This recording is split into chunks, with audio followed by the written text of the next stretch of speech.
Hi guys, welcome to Code Bashers. Today's question is majority element 2. In this question, we are given an integer array of size n. We have to find all elements that appear more than n by 3 times, where n is the size of the array. Our algorithm should run in linear time and O1 space. It means that, for example, if we are given an array, we have to find the element which appears more than n by 3 times. That is, here the size of the array is 3. So we have to find the element which appears more than 3 divided by 3 times, that is more than 1 times. We can see that 3 appears more than 1 times. So we will return our answer as 3. In another array which has elements 111, 00 and 222. In this case also we have to return all the elements which occurs more than n by 3 times.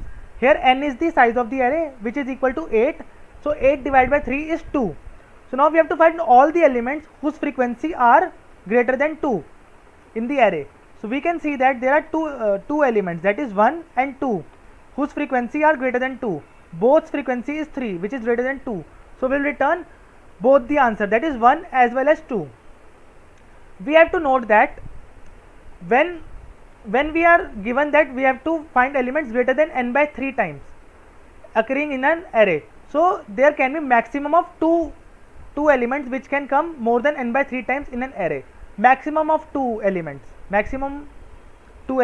which can come, and there can be a case where no element occur more than n by 3 times.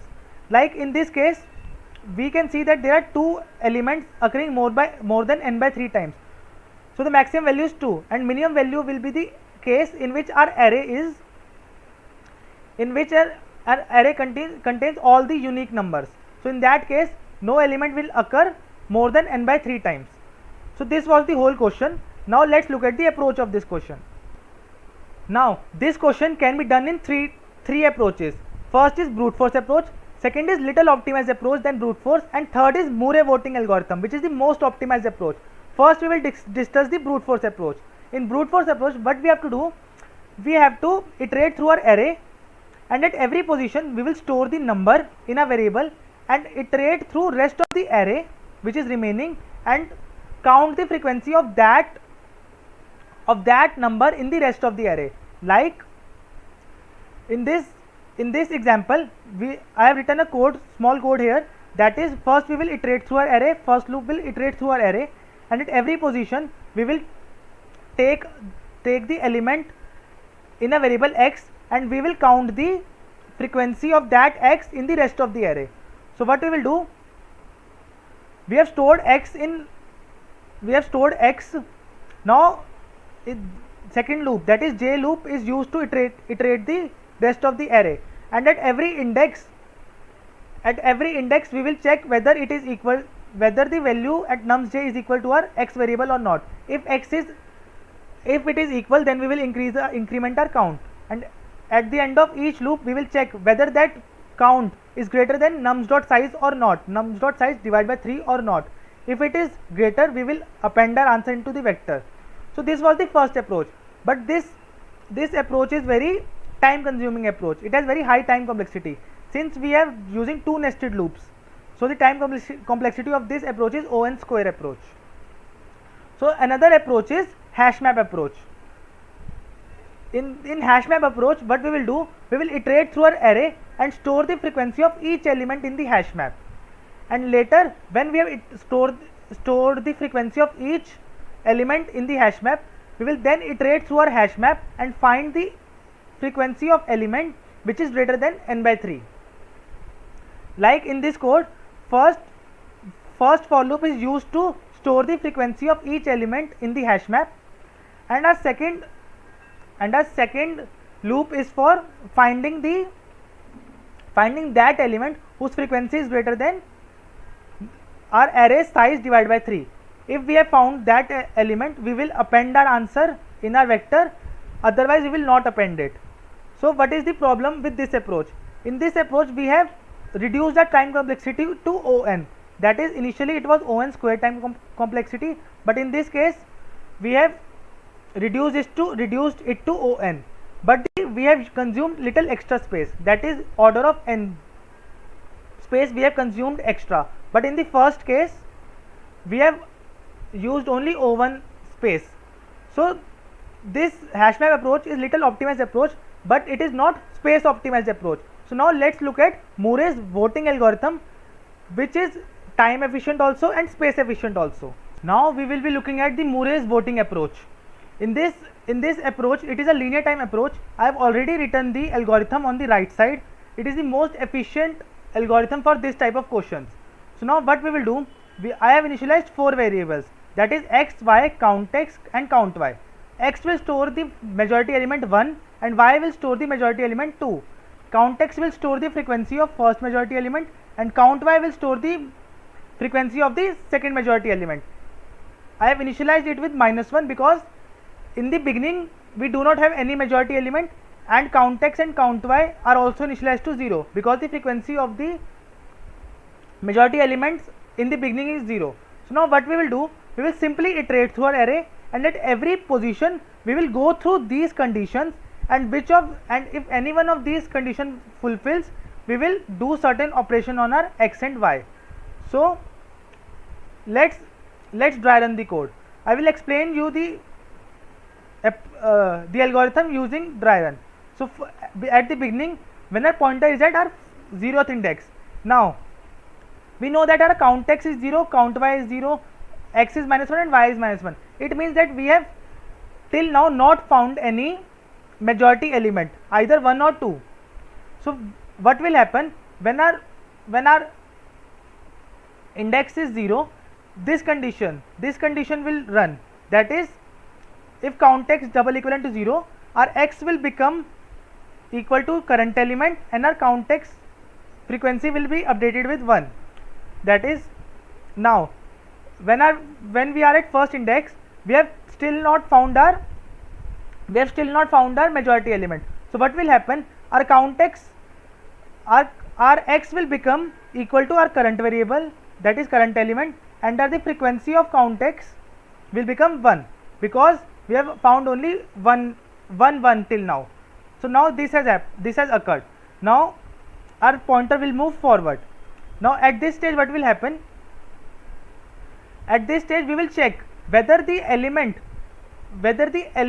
current element is equivalent to our majority element. If yes, then our frequency of that element will increase. If this is not the case, then other conditions will follow. Like in this case, our current element is equivalent to our majority element. So this is true case. In this case, our frequency of count x will increase. That is this first condition. That is, if x double equivalent to num_i is true, or these conditions will follow. At every iteration, one out of these 5 iterations will follow, because first is if, then is else if, then another is else if and else. So at a particular position, only one condition will fulfill.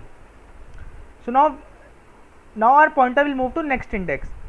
Then again, first we will check whether our current element is double equivalent to our majority element 1 or not. If it is equal, then we will update the frequency of the majority element. So in this case it was equal.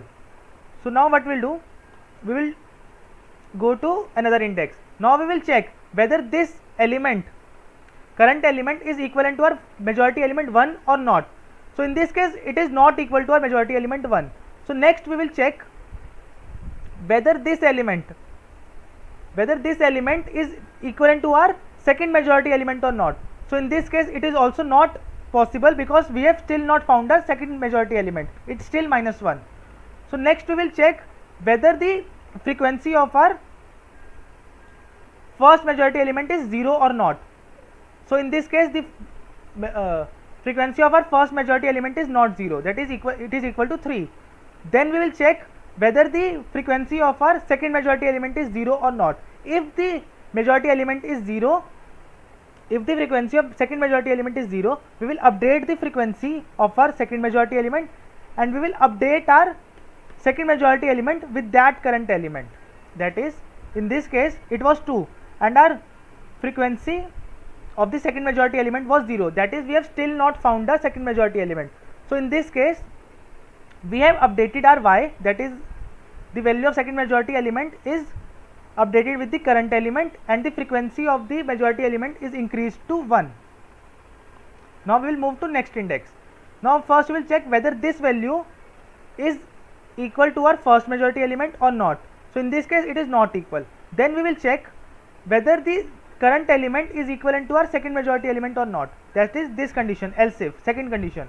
So this condition fulfills, that is 2 is equivalent to our second majority element. So in this case we will increase the frequency of our second majority element. Now this case has fulfilled. Now we will move to another next index.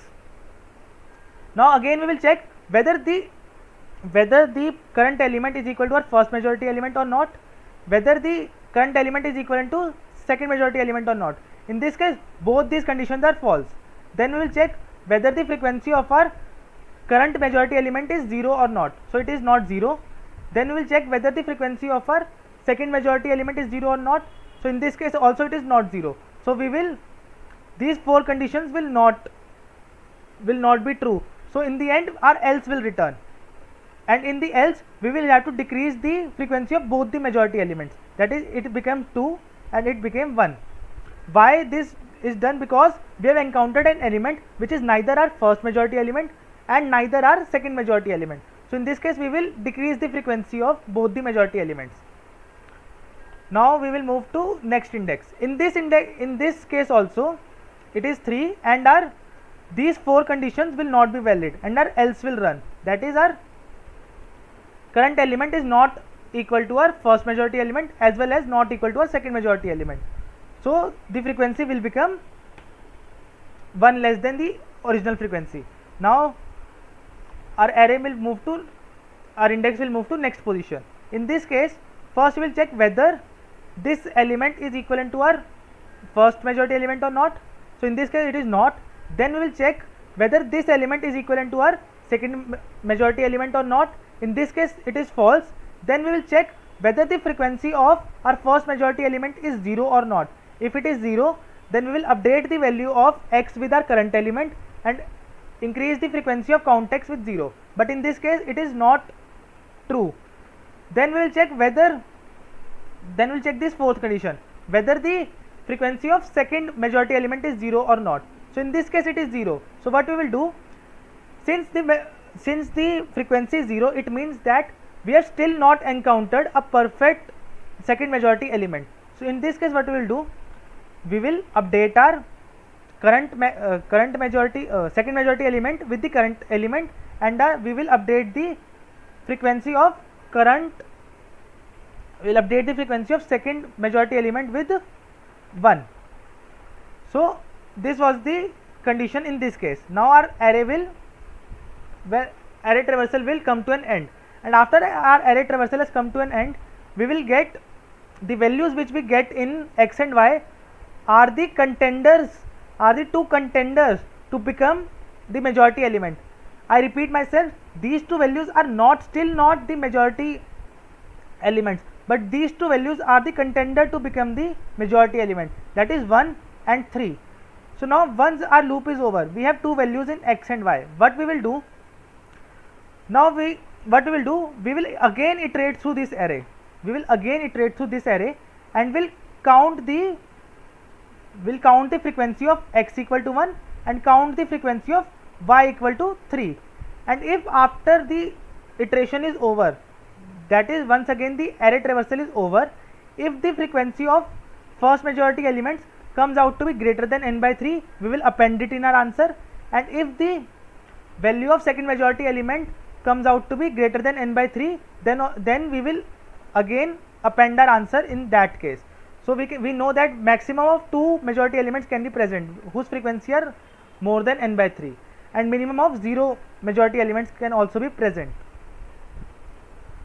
So this was the loop in which we are checking the frequency of our two contenders, that is x equal to 1 and y equal to 3. You can see that x equal to numzi we will count x plus plus, and y equal to numzi we will count y plus plus. We have initialized count x and count y with 0. So this was the whole approach of Moore's voting algorithm. We have to do nothing. First of all, just we have to check whether the current element is equivalent to our first majority element or not, that is, this is first condition. Then we have to check whether the current element is equivalent to our second majority element or not. If these two conditions are false, then we have to check whether the frequency of current majority element, that is the first majority element, is 0 or not. If the frequency of majority element will be 0, we will update our x variable to that current element and update our frequency to 1. And if all the four conditions false, this means that the current element is neither our first majority element and neither our second majority element. So then in that case we will decrease the frequency of both the majority elements by 1. So in the end of the array, the values in x and y will be a contender to become the majority elements, and after that we will run a loop to check the frequency of both the elements whether they are greater than n by 3 or not. So this was the whole approach. I hope guys you liked the approach. Now let's look at the code of this. So now in the code I have taken the 4 variable as discussed before. My x will contain the first majority element, my y will contain the second majority element, and count x and count y will store the frequency of these majority element. Now we will run the loop, and there are 5 conditions in this loop, and at every position only one condition will fulfill. So this was the entire approach which I have discussed earlier. Now after this loop has ended, there will be two majority elements which will be present in x and y. Now we have to iterate through the loop again and find the frequency of x and find the frequency of y in that array. So in this loop we are finding the frequency of x and finding the frequency of y in the array, and later when this loop is over, we will have our frequency of x in count x and frequency of y in count y. If our count x is greater than n by 3, that is our count is initialized with n by 3. If our count x is greater than count, then we will append that answer in our vector, and if our count y is also greater than our count, that is count y is also greater than n by 3, then we will append our answer. We will append y also. So minimum possibility of majority element is 0 and the maximum possibility of majority elements are 2.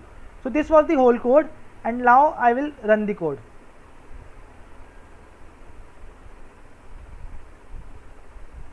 So as it is getting accepted, I hope guys you like the video. Thank you.